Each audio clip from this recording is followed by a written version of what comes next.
Ladies and gentlemen, boys and girls, hopefully we're live and rocking and rolling until YouTube decides I'm not and starts over. Let's do this. Palantir did join the S&P 500. We did get the news. What is that on my head? Did you guys see that? Something on my head? Did somebody gift me something on TikTok? Anyway, Palantir did join the S&P 500. We got the news Friday after hours. If you've been a follower of mine for at least the past few months, you've probably heard me say this a lot. It seems a little suspicious how Palantir's moving up. So I just want to go over that real quick, and then we're going to jump into our normal Sunday stock talk, where we break down the dollar, the Russell, the NASDAQ, the S&P, Bitcoin, and a couple other tickers. But I wanted to call this out because I've seen a couple YouTube, none of the big YouTubers are talking about this, and I don't know, who knows why? Maybe because they just forgot to call it out. Maybe they missed it. I don't know. This seemed very, I don't want to say, I hate to use the word obvious, but there's a reason why I've been talking about it the past few months. And why, so shout out to everybody that's on the Patreon, by the way. Everyone that's following those plays, because you're in the $28 strike call, likely at least. You will get notification about that. Probably, yeah, we'll see. There does need to be some management. This could just be the beginning, so we'll have to see in the morning time. But if you just look at the market overall, the sentiment, everything, we've had pullbacks, we've had a lot of things happen the past few months, and Palantir just kind of continued its grind up. And to me, that really, there was just key days in there where the market was selling off. We had fear, we had the excuses, we had the letters, right? Whatever the excuses were of the week. Palantir was just kind of sitting that out, kind of keeping that grind up. Now, institutions, they take a little bit to join, or to get their positions to fill. And that's what that looked like a lot. And that was my key indicator as to why, if you've been following me for a very long time, Palantir hit the requirements to join the S&P, but you never heard me really talk about that up until these last few months. So the S&P makes a decision every quarter, right? And here's how many quarters we've had. Quarter one, this is when it finally made it, right? Then there's 1, 2, 3, 4, 5. There's 5 times it could have been announced, but wasn't. And then all of a sudden, the one time I got it right. Coincidence? I don't know. I guess you pick it out. You figure it out. But either way, we have a giant buy order coming in hot, which means we probably have until the 23rd. This will likely go up. A lot of people do try to front run this because they know that buy order's coming in. And why wouldn't you just sell it to them later? Because the S&P, that fund has to buy it. There's not anything else. They have to buy it. So a lot of people will try to buy this. They'll ride that up, and then come day where they have to have their positions filled, there's that date where it has to be filled by. They try to sell them. So you'll see a lot of probably clickbait coming out later. There's a lot of I forget the statistic. There's a lot of them that when they join the S&P are down 10% a year later or something like that. They really discount the run up into it. They'll discount it from the peak. This will be a momentum thing for the next few days. The markets did gap up as far as the futures go today. We had a little bit of a gap up, and we're holding. So if the market's green, last week we hit 3 standard deviations. There's a 99% chance we did not do what we did last week. So if there's any kind of rip your face off rally, relief rally, anything like that, we mix those buyers on top with some S&P, Palantir joining the S&P hype news. Palantir could do very well. Time to sell the news on this. The run's over. Usual disappointer. I don't think so. We do need it to. We kind of still need. The stars are kind of aligned. They're getting close. We need the full perfect stormfist to really send it. If you're in my group, then you watched. I don't usually take I call these gamble plays. I call them the Instagram plays because typically someone will post on Instagram later when they're up thousands of percent. I bought the 37 strike call for the 27th, the end of this month, for the S&P inclusion. Now, they cost me 18 cents a piece, so we'll see how much those are up. But it will be time to – I'm going to let this current run go. And by current run, I mean here is the news, right? So I'll have to still watch it out at this 35, 36 level. Hopefully if we could just make it 2 zones to that $40, then we're rocking. That will be all-time highs on Palantir, which, oh no, never mind, 45 is going to be up here. Does Palantir hit all-time highs? In a very bullish world, it could. If the sentiment is there, it could, and I word it that way for a reason, because it does need to perform. We kind of do need that inflow to come in to really send it. So if you're in any of those calls with me, the growth account will probably start trailing. If not, if it's just up a certain amount, I might just lock it in. We bought the 28 strike call. Who's in my chat real quick? When did we buy the 28 strike call for Palantir? We bought the call just for this move 3 weeks ago. It was a little bit more than 3 weeks ago. Maybe July 12th. So we bought, sold it because it just went up, and then it dipped back down. So we bought back the November 15th Palantir 28 strike call for 405. So as it sits right now, we are at break even. Well, a little bit more. So send it. We'll probably just take the profits from that. We do have Palantir shares. We are going to keep the shares. What I'm hoping this does, and what this means for me, because it's going to kind of rally up. We're going to take advantage. We're going to lock in all the profits. We're going to squeeze every dollar we can out of this kind of momentum run up.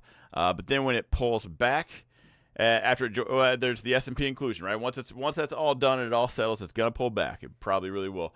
We're going to accumulate a few more shares. This will make probably one of the better wheel strategy candidates now that it's joining the S&P. The S&P doesn't want something that's volatile and crazy. And when you just kind of have the S&P fund just kind of locking up those shares, it might just make this quite a bit more boring, which is going to be even better for the options sellers. So after this news, there's going to be a run-up. There's going to be a sell-off, but this is going to be probably one of the better tickers to run the wheel on. So we're going to take full advantage of that in the account if you are following my positions. But anyway, if you just clicked on the thumbnail and that's it, full send. Hang on, I have to close my, hang on. Let me open up, let me see what the options chain is saying. Let's get the expected move for this one.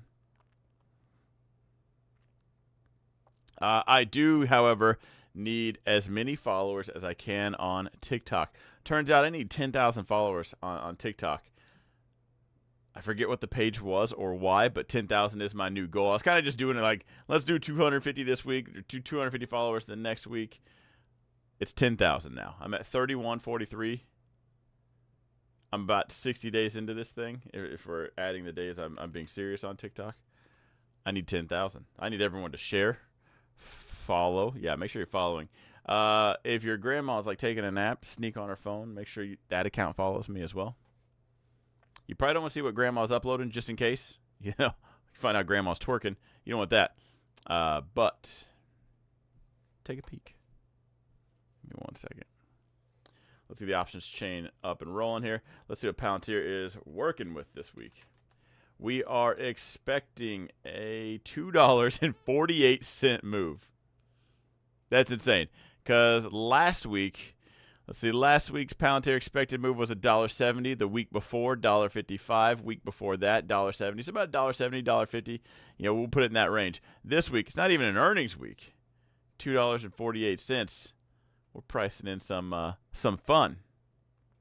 Grandma's twerking is my kind of content. I do have to say, guys, just in case, my Instagram's gone. I don't know what happened. First, it was one. I have two Instagrams, right? One got suspended, the one I don't even use. And then my main one, so Don Fran Show Instagram, gone. I have no idea what to do about it. You know, I try to appeal it. It asks for an email, so I email. It sends me a code, confirmation code. Next, it wants to text my phone, type in my number. It says I got to use a different number. I don't have a different number. I don't sell drugs. I just have one phone. So Instagram's probably just gone. I don't know if I'm going to start over. Anyway, shout out to the Instagram. Appreciate that, Zuck. Anyway, let's get on with the regular stream. So we're going to break down the dollar, the U.S. dollar, Japanese yen, why everyone following me is going to be rich. Then Bitcoin, the S&P, the NASDAQ, and the Russell. For everyone asking, here's the S&P, guys. S&P 500, SPY, VOO, ES, MES. Those are all a different variation of the same product. So if you're saying, hey, Don, I noticed you broke down the S&P. What about SPY? Please understand the basics. Make sure you stick around a little bit longer because those questions are weird. And if you're new here and you didn't know that, that's fine. Just ask so I don't have to, or pay attention, not to repeat myself. U.S. dollar. A little bit of a pullback now I'm incredibly short the U.S. dollar. We did jump out of this zone, but we broke that weekly zone down. So as far as, remember, pink is weekly, yellow zone's daily, 4-hour. So we dropped down, hit that little speed bump zone, came right back up, test that zone from the bottom. This pesky blue zone is getting in the way, and I don't know if I need to delete it. What market makers are out there thinking that zone means anything? Like, it's nothing. It's a speed bump zone. That's why it's blue. Stop buying the dollar. Melt this thing off into the dirt. When we really break this yellow zone, it's on like Donkey Kong. We have this week. There is, if you're just like, I'm going to get short eventually, breaks this yellow zone, what are you thinking? Breaks this weekly zone and you're still not short? You're probably just, maybe you don't like money. I don't know. Get this thing to the dirt, delete it. I'm about to. U.S. dollar, Japanese yen. Now, we've been short this thing for a while. This is the weekly chart. We've actually went short way back here. And I mean, I went in on a short position, sold it off, ended up making a little bit. We came back up, and then I went short. And I'm still in these short positions, added on a little bit more down here. I want to have just a cool 10 lots, which is 1 million units short before this break. So I'm about to add, I'm at 900,000. I'm about to add my last one. And when this breaks, all of these 10 lots, there's 5 up here, 5 more down here, they will be locked in until we break back above. That stop goes right there, and then that's that. There's no trailing. There's no getting cute. Those are staying in for the long haul. And then I will do whatever I can to make sure everyone is short this. If you're a bank out there, you need to know who I am. You need to know to go short. That's all that matters. We need the U.S. dollar, Japanese yen down to 110. It's a long road ahead. I'm going to be in this a while. It's not a trade you guys have probably seen me take on YouTube or to be in something that long. Typically, I'm long. I'm buying right here. I take the bear flag breakout later. Like, I would have taken this trade. If this goes to 110, I probably would have taken 1,000 trades inside there, assuming it takes until 2025 to get there. Hopefully, we can just trend this thing down. And it'll be one of the best trades I've ever had. For that to pan out, though, I'm going to stay in these. I am going to continue to add on. Each one of these monthly zones that we break is just going to be just a notch in the belt. It is going to be locked in as in nothing. I made the reference the other day. Someone's throwing the kitchen sink at it. I'm going to throw the Titanic boat anchor at this thing. That's what I'm going with. That's how much I'm going to be in this thing short. I don't care. If you tell me there's a spot that needs extra gasoline, I'm coming. I'm going to bring it all. Now, Bitcoin, I kind of think Bitcoin, we talked about this back here. When it breaks this yellow zone, it's likely we're going to have a hiccup at one of these blue zones, but it's likely going to go to this yellow zone or this yellow zone, which is why it's brighter. Shout out to everybody that just followed me on TikTok, by the way. 5 of you. I wish I knew your names. I would call you guys out right now. Anyway. I think we're going to hiccup here. I think Bitcoin probably is going to see that 50K mark again. And that's just because market sentiment, I don't think, is going to be there. This is a very disposable income kind of play. When things get tight, it's Bitcoin's on the chopping block first. I know there's the people that think Bitcoin's a religion. A lot of the other people just bought it because they saw it on Facebook and they missed a rally. So when things get tight, they're maxed out on credit card debt. You might have noticed a lot of Americans are. This comes out first. I think it's probably going to keep that sentiment and kind of keep that tone until after elections. So wouldn't surprise me to see it trend down a little bit lower. We might even break this. However, I'm not too excited to just go all in, back the truck up, whatever the sayings are, probably until after the elections. I kind of just think we'll grind. We could chop and go sideways. We might just grind this thing down, until I see institutions hedging the dollar with Bitcoin. Yeah, that's when I'll really wake up. So for now, it's for me personally. I buy it every week. I have to say that every time because someone's gonna miss it. It's not worth trading for me. Too much slippage. You got to pay fees, and it doesn't really move that much anymore. when Bitcoin used to move $10,000 in a minute, like that was cool. You could afford to pay some of that slippage. It's just kind of nothing now. And why would I want to pay fees? So I think that's going to take a back seat until after the elections. Sorry, guys. What that does mean, though, on Beto, probably going to start selling some calls on this. We do have this in the growth account. I do kind of want to here and there accumulate some more shares. Now, this does pay a dividend. We just got a $120 dividend. We will get the $120 dividend here on Tuesday. It does pay a monthly dividend.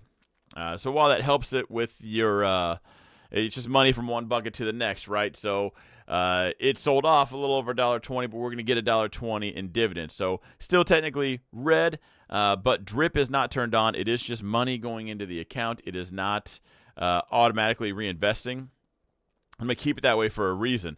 One, I think we can put the cash somewhere better like Palantir, but also two, I want to let this thing go, and then maybe I just take that cash and really reinvest it, and I buy the dip way down. Ooh, that's going to suck way down here.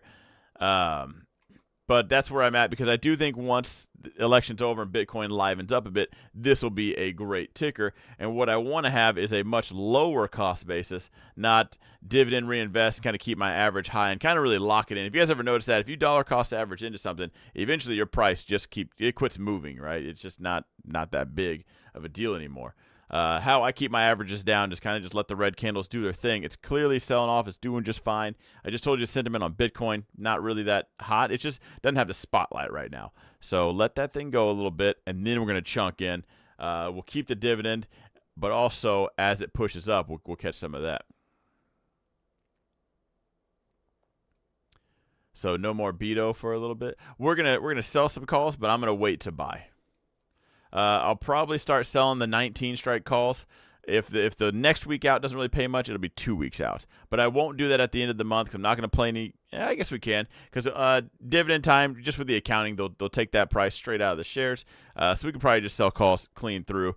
So I'll probably start selling the 19s, maybe the 18s. If we break that zone, the 18s. If the 1 week out doesn't pay anything, it'll be 2 weeks out, and I'll just start doing that. At least for the next probably month or two. That'll be it.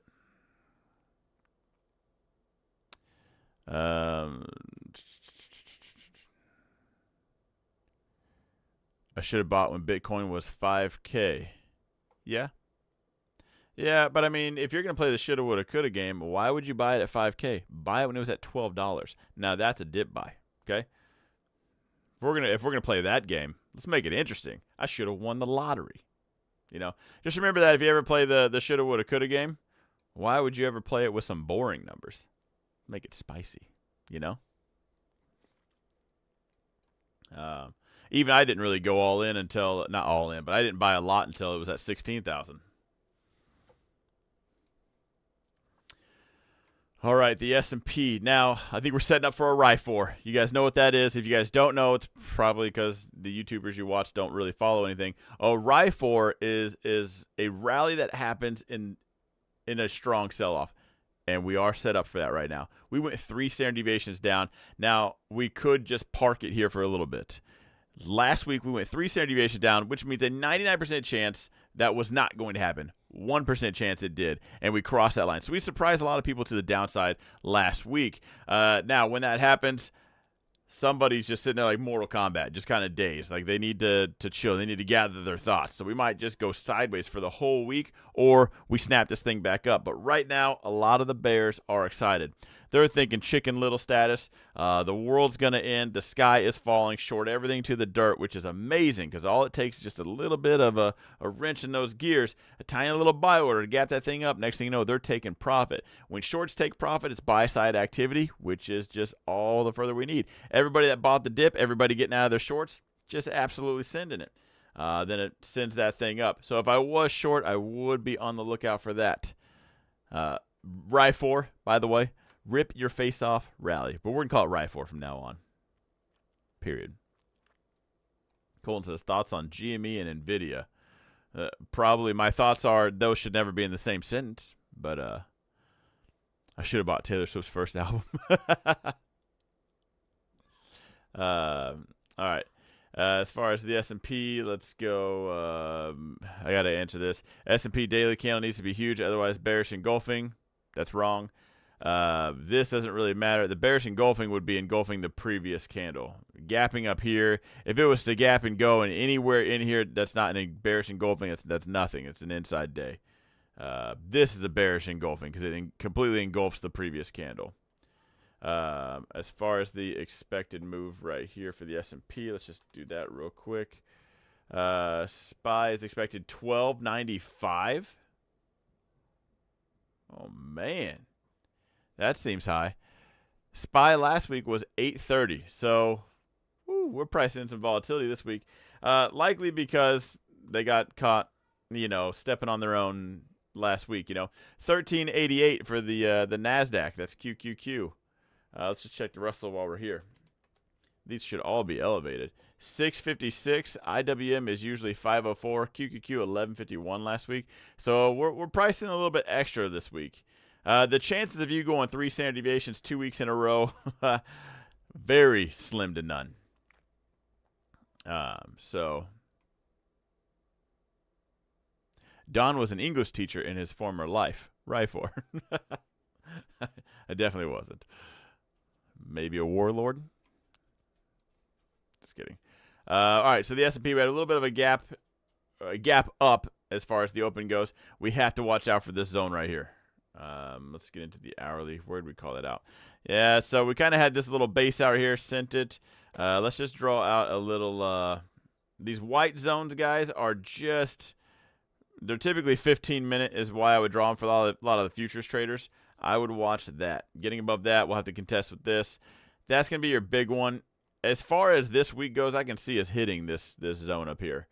That is still a lower high, though, so don't get too wild. As far as the NASDAQ goes, bouncing out of this zone right here. Again, we'll have to contest with this one. It could make it all the way up to here, still be a lower high, but you'll probably need to worry about this situation right here. If we were to bounce right here, I bet that would end up being a lower high for now.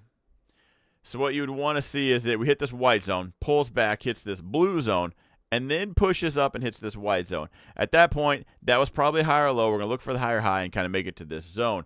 If we bounce, hit this blue, and start to break that blue, at that point I would go short the NASDAQ, specifically in that order. As far as the Russell goes, his prom date did turn him down, so he's feeling a little blue. Just kidding. I won't do any more jokes.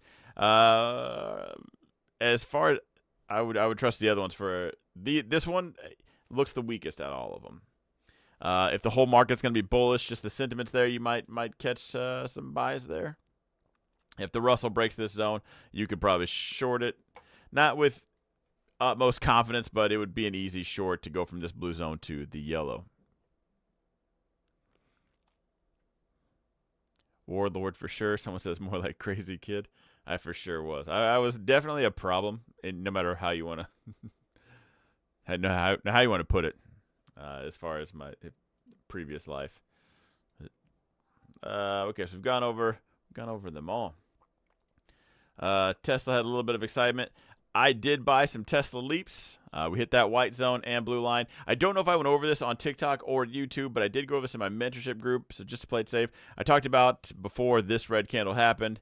I would consider buying calls and leaps if we were to hit that white zone and blue trend line at the same time, just because I had felt good about where the buyers would be at. Turns out we just went screaming right to it. So I did buy leaps on that. So full send Tesla.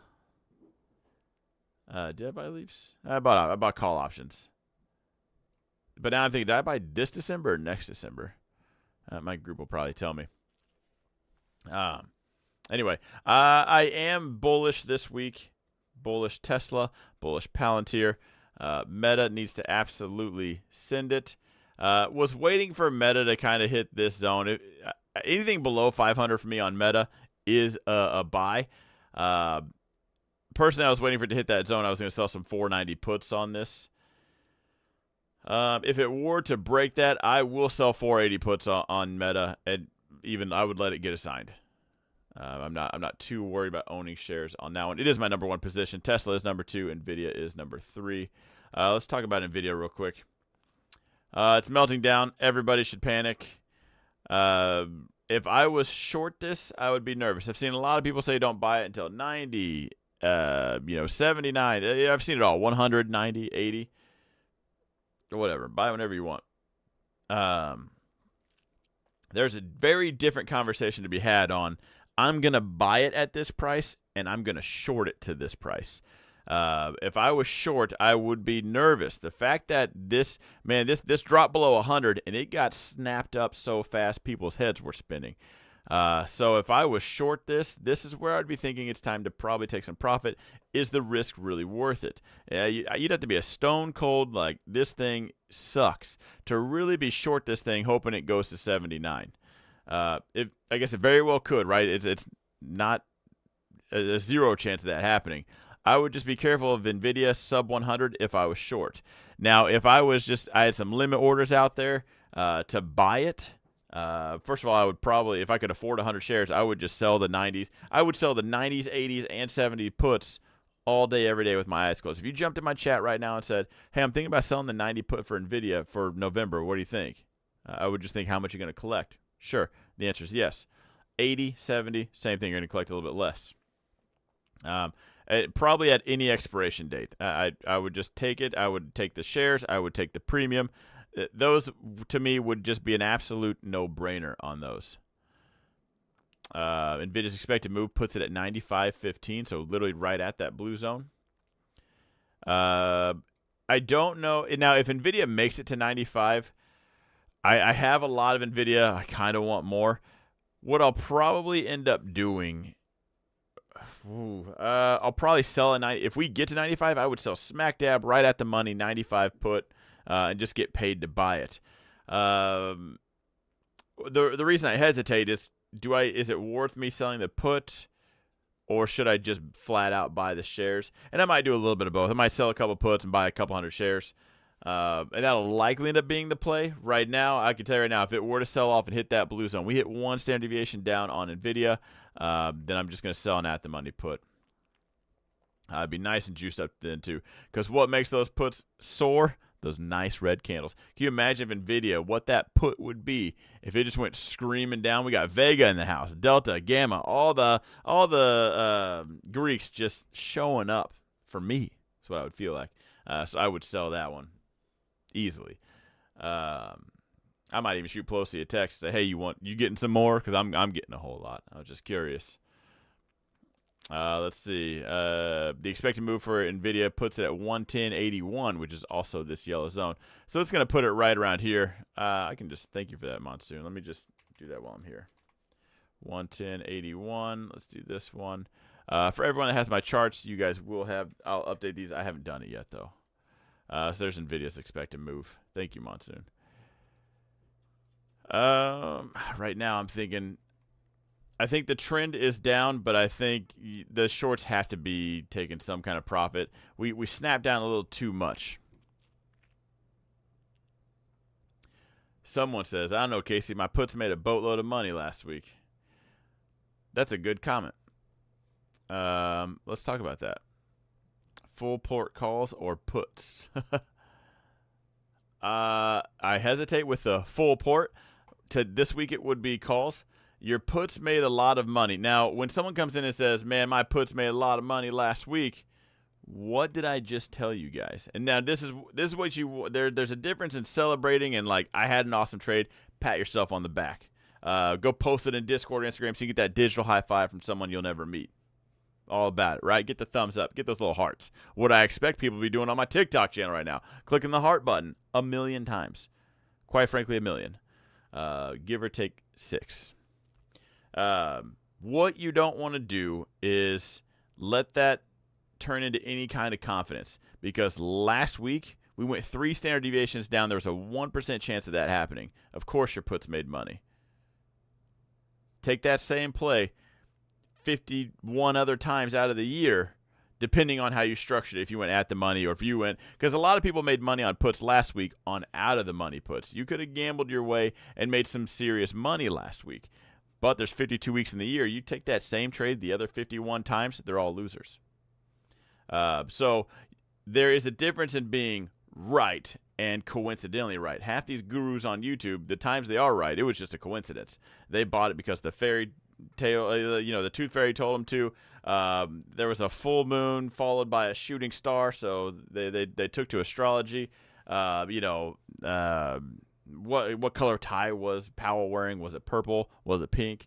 And then they went one way or the other. Like there's just reasons why that just never makes sense, but people will just attribute that to their success and think that's why. And then the market's wrong, not them. So be careful if and I don't know who you are and how you structure it. It just when I read comments like that, that's what I worry about is his name is someone, but just someone in general building up a confidence, because the chain that follows that after is you make a bunch of money, right? So what usually happens, and I've helped thousands of people in the market by now, what usually happens that I've seen is their next trade is so much bigger. Allocation-wise, they're feeling confident. They're feeling good. They just went from a risk of $1,000 to $10,000. And the worst thing that could happen is they are right 2 times in a row, because then it gets big. They take one gamble trade, thousands of percent, to the next one, thousands of percent. This is why everybody on Wall Street Bets seems to somehow turn their money into $3 million and then to zero, because they think they have it figured out, and they didn't realize they were coincidentally right, or they were on a win streak, both of which does not last forever. And if you don't recognize that while you're in it, the next trade you take, that loss you take will be the biggest loss you've ever taken, because you've never allocated that much in the first place, which will be devastating, and your next 10 trades are going to suck anyway, because mentally you never got over that. Old college fund I was an analyst on bought more NVIDIA and Meta in 2022. About 80% of our return was from NVIDIA. It was ridiculous. Yeah, who? First of all, you guys were smart. If you guys are NVIDIA and Meta, those are your top plays, obviously you're doing good. NVIDIA 106 plus. Sure, I guess. Shoot for the stars, man. Come on. 160 plus is what we're talking about here. 106 plus would just put us right above that zone. One standard deviation puts us with that. That means just you and market movers. Market makers aren't even interested if it's not above 110. 10-year lucky streak. I'm not talking about me. I'm talking about everybody else. I personally am on a 11-year lucky streak. One day it'll end. Yeah. Hopefully you learned from me while I was here. All right, ladies and gentlemen, I do have to get to my group. Let's wrap things up one more time. The S&P, I do think bullish. Let's just watch out for this zone right here. There's a couple zones, if you've watched right above, that what I'm going to be looking out for. One, I won't be surprised if we hit that, but it'll just be what's going to go on now. Is that a lower high? Or you can't make a bull flag without a red candle. Remember that, because we're going to hit this zone right here, and it's going to pull back, and it's going to look like a bull flag or reversal. The perma bear is going to say, here comes the lower high, full port short. Get those puts. The bulls are going to say, here's the dip buy. Here's the higher low. Now, the trend does tend to be more in the bear's favor right now. So the bulls need to show up. If we hit there, getting it to there is nothing. Getting it to there just was Winnie the Pooh taking a break. He just quit eating his honey to take a drink of some sweet tea or something. That's it. The bulls are the ones that need to follow through this week, which could be still a dead cat bounce from last week's sell-off. Let's see what kind of news we have this week. Monday, we have nothing. Tuesday, with the oil report, that's normal. We have CPI, core inflation. So Wednesday, we got some movers. So whatever you swing Tuesday night, you're on that boat, Buttercup. Wednesday, pre-market, 1 hour before the bell, you're going to have CPI in there. Then Thursday, we'll have PPI, core PPI. So we got the letters. We got the things. And then we have consumer sentiment. That'll just be an excuse. If the market just was boring, then they'll use that as an excuse to move it later. Friday the 13th, just know every one of your positions is going to lose. Arab says, I can't wait for Monday. Me either. Thoughts on oil real quick, I'll give you that. I need Palantir to hold is where I'm at. Let's look at Palantir one more time. Oil is bouncing right now at a weekly zone. I bet this is going to chill out until elections. I am bullish this, but I'm going to wait until after the election because, just like every politician, they want to pander to everybody. They want to say, I did that. They want the sticker at the pump pointing at the price saying I did. They want that to be them. They want it to be a good thing, like, hey, I made gas go down. All right. Still not $1 a gallon. It's still $6 a gallon. It's just not $8. I appreciate that. So tinfoil hat on that. I bet this kind of stays down here for a little bit. But if I'm buying, I would rather right now probably sell oil puts on the futures. And I do just, as far as oil goes, I just trade the futures. It'd be the actual futures contracts or I sell puts on it. I don't trade the oil ETFs. They're slow and I just trade futures. I don't know why you would. Like USO, all of the oil ETFs, I think you only trade those because you don't know anything about futures. And once you do, you'll wish you never traded those things. They're slow. They're capital intensive. You can't manage them overnight. There's tax benefits to futures. There's about 9 million reasons why you would rather trade the oil futures than trade something like USO. Maybe XOM if you wanted the oil dividend. So I think it's worth selling. I would probably sell some 65 puts on oil, and I just might. I'll let you guys know if I do it. I'm kind of 50-50 on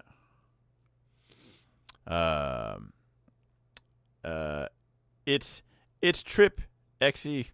He says, what is this news page? What is this sorcery you bring up?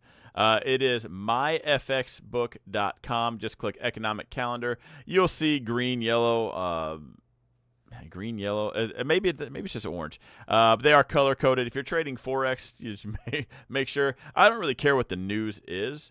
You just want to know when it's coming out. More importantly, because how many times have you guys seen an earnings play? And if you're just following me, maybe you are new. And you've asked this question in the chat. Well, they beat earnings. Why is it down? Oh, they missed on their earnings. Why is it up? That should be down. Why? Who cares? Just worry about the reaction. Who cares what they say?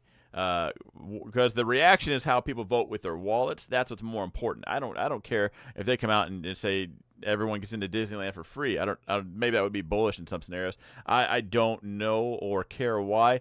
But if everybody buys it, fine. That means everybody's buying, or people aren't short anymore. I just want to know when that news is coming out, especially if you're in like Forex plays, if you are in futures plays, because it's one of those, like, if it's red right here where it says high, they literally color code it for you. And I used to say this all the time. If that news is red, either remove your stop and I'll see you on the other side. Yeah, we're going to cowboy trade this thing up, or close your position. That's it. Because it's likely just that volatility and chop. Your stops anywhere close is gonna get tagged out. You're gonna end up taking a loss. And how mad are you gonna be when it wicks down, tags you out, shoots right back up? So that's why. So that's why it's important to know just when it's coming out.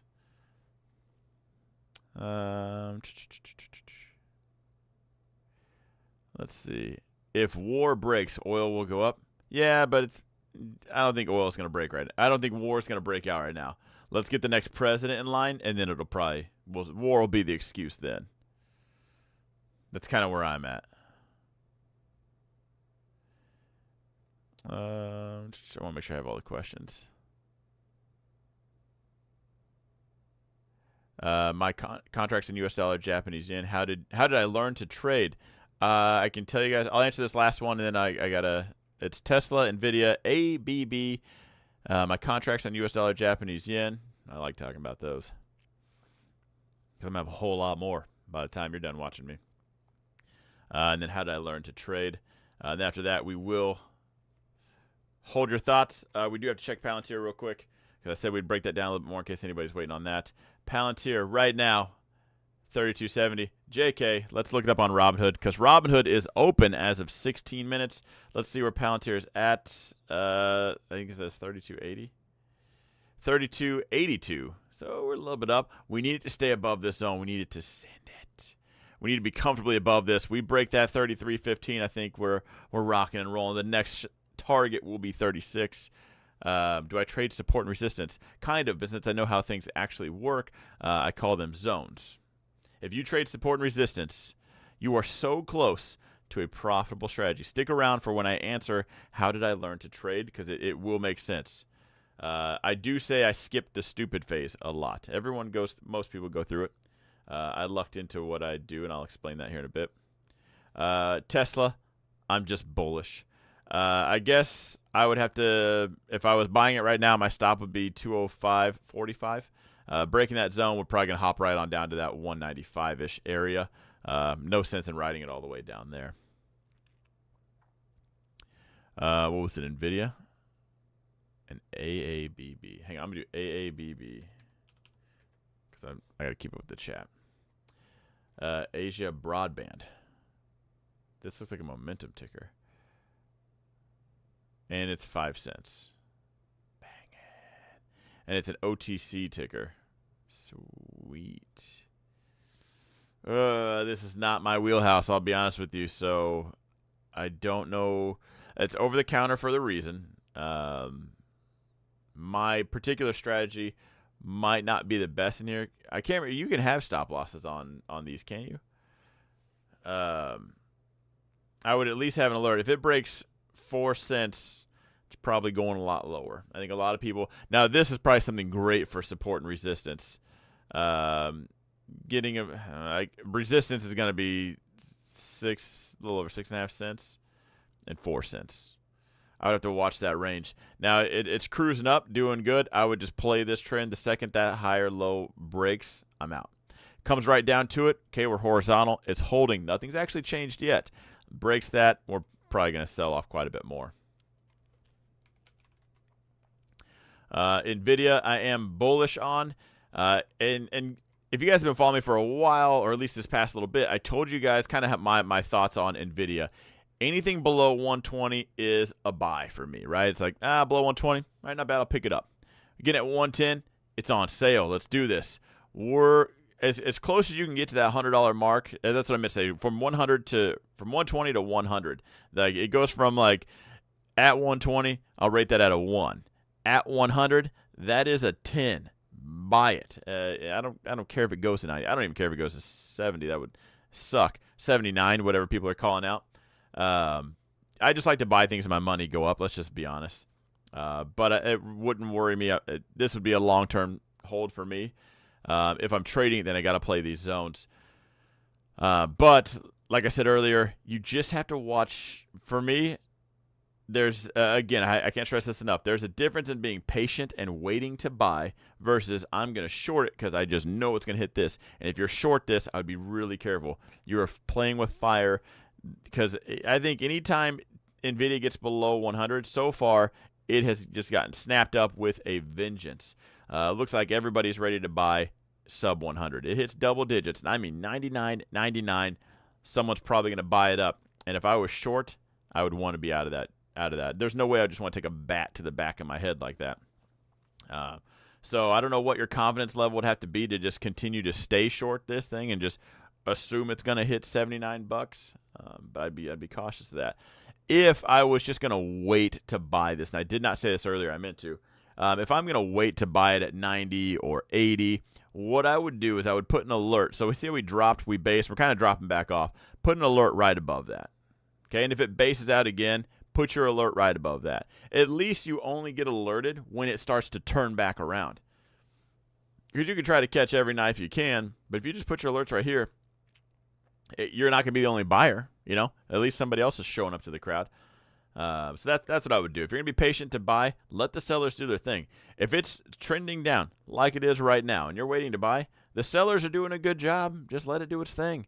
The more red that shows up, the cheaper you get to buy, the more shares you get to buy with the same amount of money. Just go for it.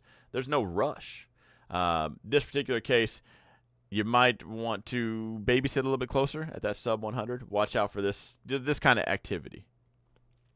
U.S. dollar, Japanese yen. First of all, someone's going to get fired because I don't appreciate the green candle. I am so short this. This is a monthly zone. My last add-on is somewhere in this vicinity. 140. Is it 144 exactly? Somewhere in the 144 range. Right now, I have 9 lots on this. A lot is 100,000. units. So I'm going to have 10 before this thing does break down. In fact, if that does continue up to here, 1433, I would probably just add on there. I'm going to be short this for some time, especially if we break this monthly zone. My ultimate goal is we get somewhere down to anything below this monthly zone right here, this 120.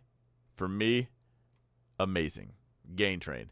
Gets to 103, you'll probably have to come to my campfires on my own private islands, because I'll probably quit everything at that point if we get that far. I'll still do it all. It'll just be a lot harder for you to find me. You'll have to just be in my compound or something. You're invited. Everyone is. But that's about where we'd be at. Look at oil or WTI. I look at oil, not WTI, because I don't care about oil ETFs, which we did just go over. This is I said USO. YouTube, if you're just tuning in, I'm also live on YouTube on Don Fron Trading. You can go back to where I just broke down oil and why I don't trade these ETFs. I promise. Hopefully, I don't offend you. If you're trading this, you're gonna hate yourself when you trade an oil contract, an oil futures contract, because you're gonna know you've been making garbage money compared to not like a garbage worker who collects the trash, because I hear they actually do make good money. You've been making nothing. Panhandlers make more than you. When you actually find out you can just trade an oil contract, get better tax benefits, you can manage it around the clock, a million times better. If for some reason maybe I was just on Robinhood and I had no access to futures and no interest in learning it, then yes, I guess this would be the dip buy area right inside here, 67.80 to $69.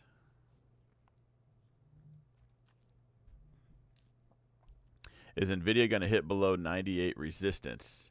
That would be support. Resistance is coming in from the top. Support's going to be the bottom. If it does, I would be on the lookout. What's the ticker for oil futures? It's CL.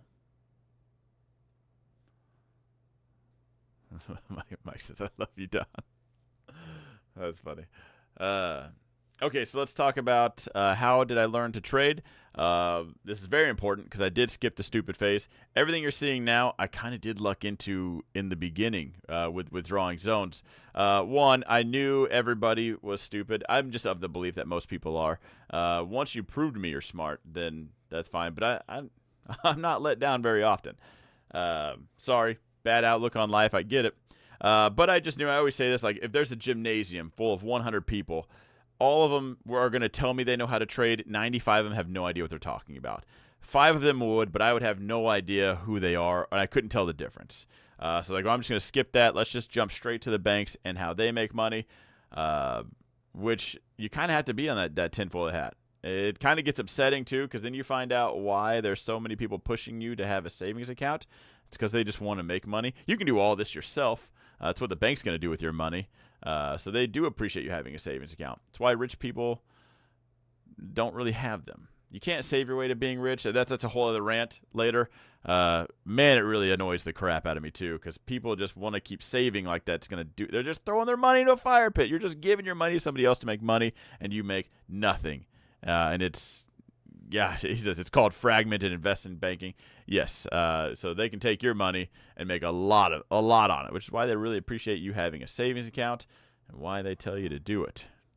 Anyway, I've never not just stopped drinking coffee. I can't imagine. I don't really drink coffee, but if Starbucks, it would be a really weird time if me not drinking a Starbucks coffee every day was all of a sudden going to make me rich. If you stop drinking Starbucks one day and you're just rich, and it will in a time span less than 80 years. Could you let me know how that worked out? I'd like to interview you on this channel. Anyway, rant over. So I just started looking up what banks do. How do they do it? And obviously I looked at the chart and I looked at this. All right, cool. There's a low point here and a high point here.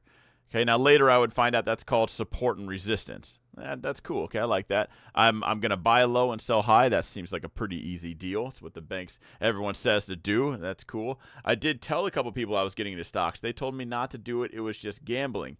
I also asked them how their stock experience was. Most of them have never been in the stock market, or they bought some crap and they lost. They probably bought penny stocks. So I quit talking to people about it because I just found out people are real quick to give an opinion they know nothing about. And that's a red flag. So if anyone ever gives you an opinion, ask them their experience in it. And if they don't have any real experience, you should probably just quit talking to them forever. They're not worth your time or headspace. Anyway, looking at a resistance right here. So let's just chart this out right now. Easy enough, right? You want to buy low, sell high. So we know there's a high point right here, and we know there's a low point right here. Now, if you're looking at this, you're probably thinking the high point is right there. It's the absolute peak. Here's the absolute peak because you don't know what even wicks and candle bodies even are. But I noticed there was never just one line. And this is actually how kind of zones were made. And I've had this strategy for over a decade now. I've been trading for 11 years. Again, there's always two lines. And I was always like conflicted. Like, which line do I pick? Let me just go smack dab in the middle. Sometimes one, then the other. Sometimes I would just buy and like, all right, if it gets the other one, I'm going to add on. But anyway, that's how kind of zones were made. I just started noticing there was more. Later, you find out what's going on is institutions can't just hit the market order button. There's a lot of things people say like, oh, if trading was that easy, you could time the market, you'd be a quadrillionaire. And that's also people that have no idea what they're talking about. If anyone ever says hedge funds can't do it, so why do you think you can? It's because you're not a hedge fund, and hedge funds can't do this because of how they get in and out of positions. They can't just go market buy 10 million shares. They got to use algos to get in. That big scary word, algos, that you guys think is just that super AI. It's going to take all your money. And high-frequency trading that crashed the market one day, and they made a bunch of laws, so you can't do that anymore. Anyway, not the case. So if you have just under a couple $1 million, you can play this beautiful in and out game, and you can time a lot of things kind of just riding on the backs of institutions that take days and weeks to get into positions. And that's what you end up finding out is like support and resistance is so close to just super profitable. You'll find out there's just two lines. That's how zones are made. I think I've seen so many people fail on this. They start off in the stock market, and they think support and resistance, and then they do good. But something in their brain tells them that's just beginner's luck. So then they start to figure out, oh, man, I bet if I knew more, I would do better. And then they start to learn more, and that's where they start to lose. But instead of thinking I better go back to support and resistance, they think, I probably just need to learn more. I need the news. I need to be faster. I need to be jacked in. I need to have the fastest internet. I need to sit right outside the exchange. I need to spy on them. Like, that just doesn't actually matter. By the time that news is packaged up and delivered to you, that money has already been placed and made. You're just the cleanup crew. You're just holding everyone's bags. You're just the valet driver. Nothing. Okay? You get to watch everyone drive up in the Bentley. You'll never actually have one yourself. So, I don't know, watching that, I actually fell into that same trap because I thought, man, if I'm this good, how good will I be if I learn somebody else? So I started taking other people's courses. I did a review on Online Trading Academy. Well, I did the review because none of them online were from people that actually went to the class. So I was like, well, I'm going to go take it myself. By then, I'd already been a trader. They kind of cleared up the supply and demand side of things. I've joined some other traders that did patterns. I helped out with Ricky and LPP. There's just a lot of stuff. Like, if you start trading their way, I just started to lose money. I was like, let me just go back to what I was doing. But, like, it took quite a few courses for me to think, like, wow, this is all garbage. All of it. So that's why I say I just skipped the stupid face because I happen to just kind of luck into how I do it now.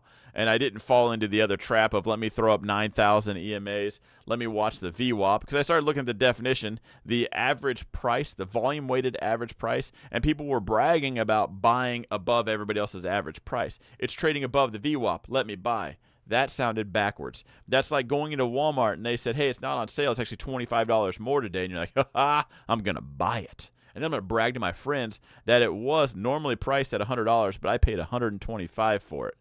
And I was like, this is great. Didn't make sense in my head. I'm very aware there's more than one way to skin the cat. There's just a million ways to do it wrong. Trading is also about math. Well, you probably need to do math. I feel like you're throwing rocks at me. It's not intentional. But I've seen a lot of people fall down these traps. And to be honest, if I think it was a lot easier for me to learn how to trade because back then there just wasn't that many. What's a good word for them? There just wasn't that many people to learn from, right? That my pool to learn from of people that had no idea what they're talking about just wasn't that large, so it was easy to just kind of turn them off. There's a lot of traps these days. You might look at Meet Kevin and think he's got 3 million subscribers. He probably does know what he's talking about. Not to shoot any arrows, throw any rocks at him. That means nothing. Subscriber count means nothing. If accuracy and subscriber count were correlated, I can tell you guys right now, there are 6 YouTubers right now that would not have a YouTube channel. 100%. That's just not. And now that's just the big ones that have over 1 million. Okay, if you follow them, you're going to notice your money's going down. I would just be careful with that. If you guys are losing money, you guys are in and out of chats all day long. What's your account doing? Is it going down? Okay, it's probably good you left that chat. Stick with you. You're not going to learn a strategy overnight, but if I can offer any advice, try it. Give it a thorough shot. But if your money's not going up, ditch them. Because I guarantee you that content creator has no idea who you are and does not care. Thank you for the views because you probably watched some ads. They probably talked you into a course that had an expiring coupon code literally every week, and you fell for it because they created that urgency. There's sales tactics to it, right? And it works. But just look at your account because if it's not going up, I don't know what to tell you. Because right now, I mean the S&P has pulled back and corrected, but we're still, here's where we are. Why is your money not doing that? That would first and foremost be my ultimate question right now. So, anyway, how about crypto? It's in its infancy stage. I buy Ethereum and Bitcoin every week, period. Up, down. It's just an automated $200 buy every week in both of them. I also put $200 in a savings account, so when it does actually really dip, then I take that money and put it in. It's kind of how I keep my averages down. Crypto to me is not worth trading. There is Bitcoin, and then there's everything else. I do call them crap coins. Crap for a reason. I don't. There's a lot of scams. I'll wait for that to settle down before I start to really pick some. There's coins occasionally. I like the use case scenario for it, and you kind of look into it and see what it's about. You maybe read the white papers. It's just a buy and hold. It's not worth trading. There's too much slippage. There's fees. It's not worth it. So that's why I don't. Any input on the Bitcoin miners? If you're talking about Mara and Riot, those are Bitcoin hype tickers. So right now, these are ones to watch and put on your watch list. Mara is my favorite, even though it's breaking down right now. So when Bitcoin can kind of trend its way up, these won't do jack. But if all of a sudden you see everybody on Facebook talking about it, I'm talking your grandma, your wife's boyfriend, your kids come up to you and say, have you heard about Bitcoin? Okay, now it's time to start buying Mara. It's time to start buying the miners. Because when that hype is there, people just jump into this. They think, oh, man, Bitcoin's 70,000. I can't do that. Well, these people make Bitcoin. They're just in there whittling it out of wheat. So then they just buy this because it's $13 and not $60,000. It's cheaper. So psychologically, it's easier for them to buy. And then this gets a whole bunch of inflows, and then it goes up. So very particular time to buy these. Bitcoin hype, not Bitcoin just trending up. You're heavy in Riot. Riot used to be my main one. I liked Riot more, but then Mara just kind of performed better. And again, guys, I don't have a particular bias, a directional bias. I have an income bias. If it's making money, I like it. If it's not making money, that's for somebody else. And just keep it that simple. It doesn't need to get much harder than that. Your account will reflect that, by the way. But anyway, guys, I do have to hop off. It is time for my mentorship group. Shout out to everybody that's here, especially all the new followers. I do see you guys. I notice you. 12,000 likes on TikTok, 27 on YouTube.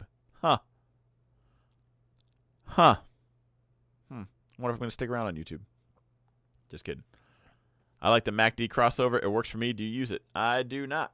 I will answer this. I'm going to answer a couple more questions. As far as stochastics, I do like them. EMAs, even I do have an EMA video coming out. Indicators kind of have their place. I think just because you're a human, you will lean on it too much, and I think that will ultimately be a downfall. But there are some that are there's a lot that I will make fun of and I'll laugh at. That particular one, I won't laugh at. There's a lot of head fakes on it. So just remember, guys, if there's one piece of information you're ever going to take from me, it's indicators are garbage. Okay? And now think about this. If there was an indicator that worked, even 50% of the time, and I know I'm probably going to offend a lot of people. Just think about this. If it worked even 50% of the time, there would not be an issue of who's going to pay my student loans. We would just wait for the indicator and we would hold account. I would have one video about that indicator and we would just do it. And then we could just get on here and talk about Game of Thrones or whatever we want. I could pirate stuff because it wouldn't even matter. I could afford the legal fees. It would be easy. It would be cake. So they have a use case form, and that is like, hey, it's hit this zone. So it use them as multipliers. It hit this zone, but I'm catching a knife. It hit that zone, hit a trend line. Stochastics are looking a certain way, and there's an EMA bounce. Like, who are your buyers and sellers is ultimately the most important name of this game. Who are your buyers? Because you need to have them there, or it doesn't go anywhere. Okay, but there's a lot of buyers on these EMAs. There's a lot of buyers on the stochastics and the MACD. You just use the popular tickers. If you're scrolling through the 9,000 indicators, you're wasting your time. Use the popular ones that some random YouTuber's talking about because he learned it from a pamphlet, and that's it. And its popularity in itself is what brings in those buyers. So at least you know you're probably not the only one. You're not the only one looking at it. There's the 9 EMA, there's the 20, the 50, the 100. If you're out there looking at the 87 EMA, you're probably not going to have a lot of success with that because nobody's looking at that. Anyway, those TikTok bots are working hard, aren't they? It's because you can like it more than once on TikTok, and they're going in. But anyway, right now there are more people on YouTube than there is TikTok, so the battle still rages on. But I do have to wrap it up here. You guys will see me probably a lot this week. For the new people that are here, shout out to you guys for following. I hope you guys did learn a lot because I don't usually break down that much. If you are new here, or if I offended you because I said I don't use your strategy, that's fine. I probably know your strategy, but just jump in and ask questions. Again, more than one way to skin the cat. I just do it my way. It's easy to, it sounds like I'm talking down. It's just very easy because there's a lot of ways to do this wrong. There's a lot of reasons why your money's probably in my account, because you bought my shares at the peak or sold me yours at the bottom. So I genuinely appreciate that. Don't get me wrong. I wouldn't be where I'm at if it wasn't for people that didn't know how to trade. But hopefully if you're watching me, we kind of just switch those gears. But I have to wrap it up. Mentorship, we're going live. Everyone else, you will see me tomorrow for sure. Hopefully Palantir just kills it. Let's just let Palantir gap to 45 so we can just lock in all the profits and relax. Anyway, I'll see you guys.